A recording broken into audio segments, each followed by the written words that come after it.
Hi guys, this is a quick video on our functions and transformations project that you're going to be starting here in the next couple of days. So the first thing that you'll see once I share this with you on Google Classroom is kind of this instruction landing page. So you'll click on the link and it's going to take you here. All you have to do is type in your name, what hour you have, and then make sure that you read the instructions down below. Going through Desmos, it's pretty easy. You just click on the next button. And the first several problems are all simple transformations. And we've included the instructions off to the left.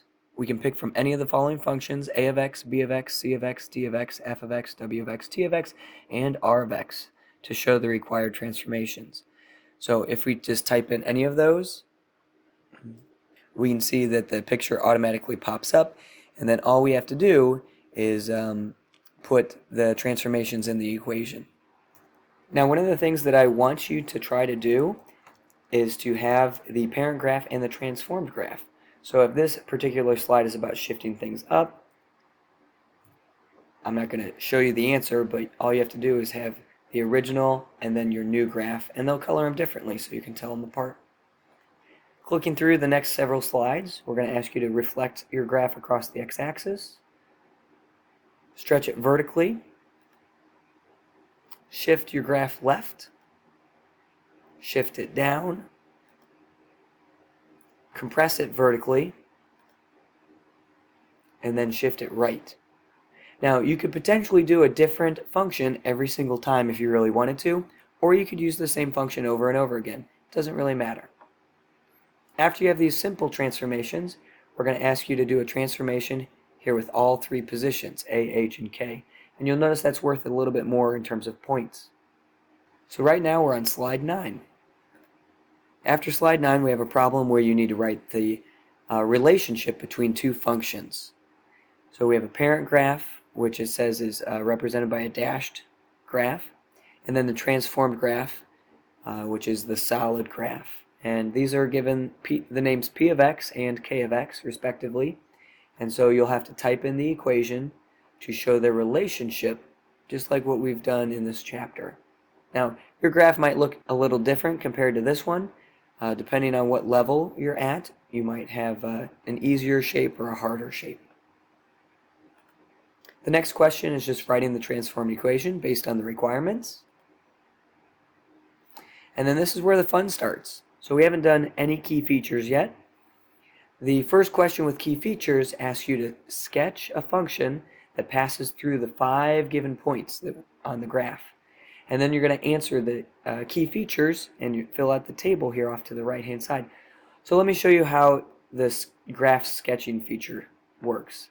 You can use your mouse, you can use your finger potentially if you have a phone or a touch screen, but it's going to allow you to draw basically whatever you want on top of your graph. And if you mess up, it's pretty nice. You can erase parts of your graph. It doesn't erase the whole thing. You'd have to manually go through and maybe just get rid of certain parts that are bad. If you click on the X, it gets rid of everything. If you go backwards, it can go step by step and undo the mistakes that you might have made. One cool little thing that you can do as well is make straight lines. So that might be handy depending on what you want to try to do. And you can always change the color.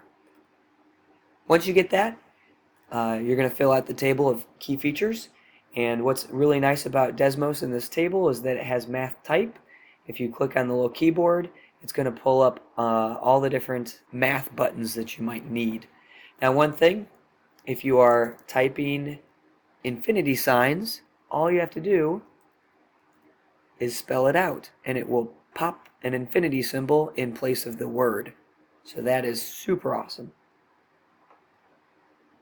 Going on to the next question, this is a matching question, and my hint here, because we're going to be matching key features, is to pile all of these key features together into one big group.